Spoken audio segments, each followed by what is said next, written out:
Hello दोस्तों, welcome back to mister movie explainer. आज मैं आपके लिए लेकर आया हूँ around the world in 80 days movie. 2004 में आई इस अमेजिंग एडवेंचरस मूवी में लीड रोल जैकी चैन और स्टीव कूगन है और मूवी की स्टोरी भी सही में काफ़ी माइंड ब्लोइंग है। वैसे अगर आप चैनल पर नए हैं तो सब्सक्राइब बटन पर क्लिक करके हमारे चैनल का पार्ट बन जाइए। तो चलिए बिना किसी देर के इस अमेजिंग मूवी के एक्सप्लेनेशन को स्टार्ट करते हैं। मूवी के स्टार्ट में हम देखते हैं कि टाइम होता है 1940s का, जब ब्रिटिश एम्पायर का हर जगह राज था पूरी दुनिया के अंदर। हम देखते हैं लंदन के अंदर लाओ शिंग यानी जैकी चैन बैंक ऑफ इंग्लैंड से एक कीमती बुद्धा की मूर्ति चुराकर भाग रहा होता है और उसके पीछे लंदन की पुलिस पड़ी होती है।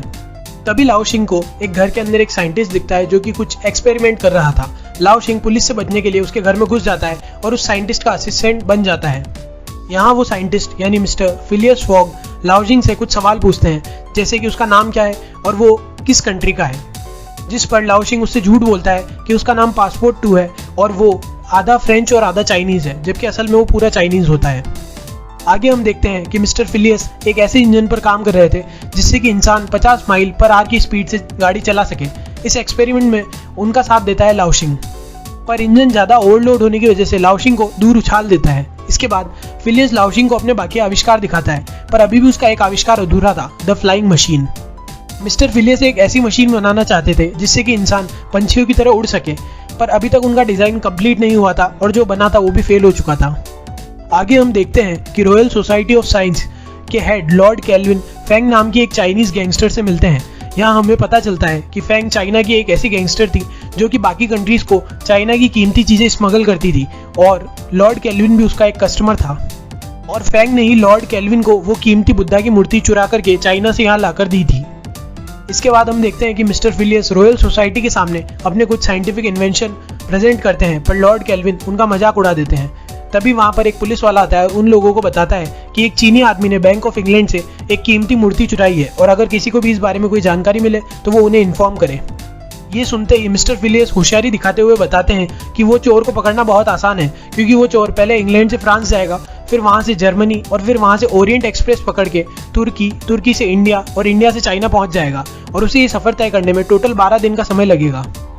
जिस पर लॉर्ड केल्विन फिर से फिलियस का मजाक उड़ाते हुए बोलते हैं कि ये सब असंभव है। साथ ही लॉर्ड केल्विन फिलियस से पूछते हैं कि आखिर उसके अकॉर्डिंग लंदन से पूरी दुनिया घूम के वापस लंदन आने में उसे कितना समय लगेगा, जिस पे फिलियस अपनी कैलकुलेशन के हिसाब से बताता है कि उसे 80 दिन लगेंगे अगर वो लंदन से पूरी दुनिया घूमकर वापस लंदन लौट आए। लॉर्ड केल्विन फिलियस को चैलेंज दे देता है कि अगर वो 80 दिनों के अंदर पूरी दुनिया घूमकर वापस लंदन आ गया तो लॉर्ड केल्विन अपनी पोजीशन से रिजाइन कर देगा और फिलियस को नया चीफ बना देगा, और अगर फिलियस टाइम पे लौट नहीं पाता तो फिलियस को रॉयल सोसाइटी ऑफ लंदन से निकाल दिया जाएगा। फिलियस भी जोश जोश में केल्विन का चैलेंज एक्सेप्ट कर लेता है। नेक्स्ट डे फिलियस और उसका असिस्टेंट लाओ शिंग अपने एडवेंचरस टूर पर निकल पड़ते हैं, पर लॉर्ड केल्विन एकदम चालाक आदमी था और वो किसी भी हालत में फिलियस को ये शर्त जीतने नहीं देने वाला था। लॉर्ड केल्विन फिलियस को रोकने के लिए इनके पीछे अपना एक इंस्पेक्टर लगा देते हैं। साथ ही चाइनीज गैंगस्टर फेंग भी अपने आदमियों को इनके पीछे लगा देती है ताकि वो कीमती बुद्धा इनसे वापस हासिल कर सके। एक पूरे दिन की ट्रेन की ट्रेवल के बाद में लाओ शिंग और मिस्टर फिलियस फ्रांस के पेरिस शहर में पहुंच जाते हैं। यहाँ लाओ शिंग को कुछ चाइनीज गुंडे दिखते हैं। उन्हें देखकर वो समझ जाता है कि ये जरूर गैंगस्टर फेंग के ही आदमी होंगे और इसीलिए वो मिस्टर फिलियस को लेकर वहां से एक आर्ट गैलरी में चला जाता है। आर्ट गैलरी में आकर मिस्टर फिलियस को बहुत गुस्सा आता है क्योंकि उनका इंटरेस्ट आर्ट में नहीं था बल्कि साइंस में था। पर तभी फिलियस को मिस लरोश नाम की एक पेंटर मिलती है जिनकी पेंटिंग्स फिलियस को काफी पसंद आती है। लरोश फिलियस को बताती है कि फिलहाल वो एक मामूली पेंटर है और वो चाहती है कि वो पूरी दुनिया घूमे ताकि वो नई नई चीजें देखे और उनसे इंस्पायर होकर और भी अच्छी पेंटिंग्स बनाए। दूसरी तरफ फेंग के गुंडे लाओ शिंग के पीछे पड़ जाते हैं ताकि वो उससे कीमती बुद्धा की मूर्ति ले सके, पर लाओ शिंग यानी जैकी चैन अपने मार्शल आर्ट्स की मदद से उनसे अपना पीछा छुड़ा लेता है। इसके बाद हम देखते हैं कि तीनों बातें कर ही रहे थे कि फिलियस को याद आता है कि इन लोगों की जर्मनी जाने वाली ट्रेन मिस हो गई है। तभी लाओ शिंग को एक आइडिया आता है। इन तीनों के सामने एक हॉट एयर बलून होता है, ये तीनों उसमें जाकर चढ़ जाते हैं। तभी फिलियस को याद आता है कि उनका एक बैग नीचे ही छूट गया, जिसे लेने के लिए लाओ शिंग बलून से नीचे उतरता है। उसके पीछे फिर से कई सारे फेंग के गुंडे पड़ जाते हैं और वो बड़ी मशक्कत के बाद में बैग लेकर फिर से बलून पर पहुंच पाता है। इसके बाद ये तीनों जर्मनी पहुंचकर ओरिएंट एक्सप्रेस में बैठ जाते हैं। अब लरोश भी फिलियस और लाओ शिंग के साथ में दुनिया घूमना चाहती थी, पर मिस्टर फिलियस इसके लिए बिल्कुल मना कर देते हैं। जिसके बाद लरोश लाओ शिंग से पूछती है कि वो फिलियस से झूठ क्यों बोल रहा है कि वो आधा फ्रेंच और आधा चाइनीज है, जबकि उसको बिल्कुल भी फ्रेंच नहीं आती, और साथ में ये भी कि उसका नाम पासपोर्ट 2 है जबकि उसका असली नाम तो लाओ शिंग है।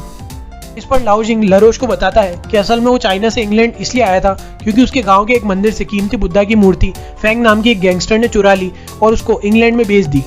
और वो बस उस मूर्ति को वापस लेने गया था, पर फिर लंदन पुलिस और फेंग के गुंडे उसके पीछे पड़ गए, जिस वजह से उसे ये सब करना पड़ा। फिलियस का असिस्टेंट इसीलिए बना ताकि किसी की नजरों में आए बिना वो वापस चाइना अपने गाँव पहुंच जाए। लरोश इस बात को सीक्रेट रखने के लिए लाओ जिंग से फिलियस को राजी करवाने को बोलती है कि वो भी उनके साथ में चल सकती है।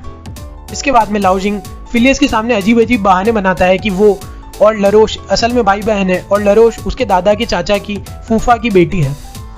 आगे हम देखते हैं कि लॉर्ड केल्विन का भेजा हुआ पुलिस वाला ट्रेन में इन लोगों के पीछे पीछे आ जाता है, पर लाओ जिंग उसे जैसे ही देखता है वो उसे ट्रेन से बाहर निकाल देता है और वो पुलिस वाला लॉर्ड केल्विन तक ये मैसेज पहुंचा देता है कि असल में जिसने मूर्ति चुराई है वो फिलियस के साथ में ही ट्रेवल कर रहा है। इसके बाद ये लोग तुर्की पहुंच जाते हैं, जहाँ पर तुर्की का बादशाह हैप्पी इन लोगों को दावत पे बुलाता है। यहाँ बादशाह हैप्पी उन्हें अपनी एक बेशकीमती मूर्ति भी बताता है जो उसे जान से भी ज्यादा प्यारी थी। इसके बाद ये लोग वहाँ पर रिलैक्स कर ही रहे होते हैं कि बादशाह हैप्पी लरोश को वहाँ से जाने के लिए मना कर देता है। बादशाह हैप्पी बताता है कि फिलियस और लाओ जिंग वहाँ से जा सकते हैं, पर लरोश को वहीं रुकना होगा। बादशाह हैप्पी चाहते थे कि लरोश उसकी सातवीं वाइफ बने। इस पर फिलियस और लाओ जिंग बादशाह हैप्पी की मूर्ति तोड़ने की धमकी देते हैं, जिस पर बादशाह हैप्पी लरोश को जाने देता है, पर फिर भी फिलियस के हाथ से मूर्ति छूट जाती है और उसके टुकड़े हो जाते हैं, जिसके बाद ये लोग अपनी जान बचाकर वहां से भागते हैं। इसके बाद ये तीनों इंडिया पहुंचते हैं, पर क्योंकि उस टाइम इंडिया के अंदर ब्रिटिश रूल था, इसीलिए लॉर्ड केल्विन यहाँ पर ऑर्डर भिजवा देता है कि लाओ जिंग और फिलियस नाम के दो क्रिमिनल हैं जिन्हें वांटेड घोषित कर दिया जाए और पुलिस उन्हें जल्द से जल्द पकड़े। उसके बाद आगरा पुलिस इनके पीछे पड़ जाती है और ये लोग औरतों के कपड़े पहनकर वहां से बचकर निकल पाते हैं। आगरा से बच के निकलने के बाद ये हिमालय की तरफ निकलते हैं। हिमालय से फिर ये बहुत टाइम बाद चाइना पहुंचते हैं। अभी तक इनको लंदन से चाइना पहुंचने में टोटल 50 दिन से ज्यादा का समय हो चुका था। यहाँ पहुंचकर लाओ जिंग अपने परिवार से मिलता है, पर तभी यहाँ फेंग के आदमी भी पहुंच जाते हैं ताकि वो कीमती बुद्धा की मूर्ति चुरा सके और वो इन तीनों को बंदी बना लेते हैं। पर वहाँ लाओ जिंग के 9 भाई आ जाते हैं और इनको बचा लेते हैं, जिसके बाद ये लोग बुद्धा की मूर्ति को फिर से मंदिर में रख देते हैं। पर ये सब होने के बाद में फिलियस को पता चल जाता है कि लाओ जिंग ने उससे झूठ बोला था कि उसका नाम पासपोर्ट 2 है और वो आधा फ्रेंच आदमी है, जबकि वो पूरा चाइनीज था और उसने बस चाइना पहुंचने के लिए फिलियस का इस्तेमाल किया था। ये सब जानने के बाद में फिलियस को काफी गुस्सा आता है और वो वहां से अकेला ही निकल पड़ता है। फिलियस पैसिफिक सी क्रॉस कर चाइना से अमेरिका पहुंचता है, पर फिलियस की किस्मत काफी खराब थी। अमेरिका के सैन फ्रांसिस्को शहर पहुंचने पर एक लड़की फिलियस को बेवकूफ बनाकर उसका सारा सामान और पैसा लूट लेती है, जिसके बाद फिलियस की हालत इतनी खराब हो जाती है कि वो 3 दिन तक सड़कों पर खाने और पैसे के लिए भीख मांगता है। पर फाइनली उसे लरोश और लाओ जिंग मिल जाते हैं, जो कि उसको ढूंढते हुए पैसिफिक सी क्रॉस करके चाइना से सैन फ्रांसिस्को तक आए थे। यहाँ फिलियस इमोशनल हो जाता है कि उसने अपने दोस्तों को गलत समझा, साथ ही साथ अब लरोश और फिलियस एक दूसरे को पसंद भी करने लगे थे। इसके बाद ये तीनों अपने बचे कुचे पैसों के साथ में वहाँ से निकलते हैं, पर आधे रास्ते में रेगिस्तान के बीच में इनकी घोड़े गाड़ी के पहिए खराब हो जाते हैं और तभी वहाँ राइट ब्रदर्स आ जाते हैं। राइट ब्रदर भी साइंटिस्ट थे और वो फिलियस के बहुत बड़े फैन थे। राइट ब्रदर्स फिलियस को अपना बनाया हुआ फ्लाइंग मशीन का एक ब्लूप्रिंट दिखाते हैं, जिसे देखकर फिलियस काफी खुश होता है क्योंकि उनका ब्लूप्रिंट काफी हद तक सही लग रहा था। इसके बाद राइट ब्रदर्स की मदद से ये तीनों न्यूयॉर्क पहुंचते हैं। अब तक इन तीनों को ट्रैवल करते हुए 73 डेज हो चुके थे। न्यूयॉर्क पहुंचने पर इनको पता चलता है कि हर एक अखबार में यही छाए हुए थे। साथ ही इन्हें यह भी पता चलता है कि दुनिया भर में लाखों लोगों ने इन पर करोड़ों रुपए का सट्टा लगाया हुआ था कि ये शर्त जीतेंगे। हाँ, इन तीनों को एक पुलिस वाला मिलता है जो बताता है कि वो इनका बहुत बड़ा फैन है और उसने भी इन पर पैसा लगाया है। साथ ही वो बताता है कि वो इनकी मदद करना चाहता है और इसीलिए वो इन्हें एक शॉर्टकट रास्ते से जहाज के पास पहुंचा देगा। ये भोले लोग भी उसकी बातों में आकर उसके साथ चल देते हैं, पर आगे पता चलता है कि वो असल में फेंग का भेजा हुआ एक आदमी था। फेंग इन तीनों को एक सुनसान थिएटर में लाकर मारने की कोशिश करती है। लाओ जिंग के कुंफू के आगे फेंग के आदमी टिक नहीं पाते। ये तीनों बड़ी मुश्किल और मेहनत के बाद में फाइनली उनसे लड़कर जहाज पे पहुंच ही जाते हैं। का कैप्टन फिलियस को देखकर काफी खुश होता है। जहाज का कैप्टन बताता है कि उसने भी फिलियस पर काफी पैसे लगाए हैं और वो चाहता है कि वो लोग शर्त जीते। कैप्टन इन्हें बताता है कि अगर ये अपना सारा फ्यूल भी यूज कर ले तो भी इनको कम से कम 8 दिन तो लगेंगे लंदन पहुंचने में, जबकि इनके पास सिर्फ 7 दिन बचे हैं शर्त को पूरी करने के लिए। दूसरी तरफ लॉर्ड केल्विन का भेजा हुआ इंस्पेक्टर वापस उनके पास लौट आता है और उन्हें बताता है कि वो अपने काम में फेल हो गया, जिस पर लॉर्ड केल्विन गुस्से में उसे अपनी छत से फेंकवा देते हैं।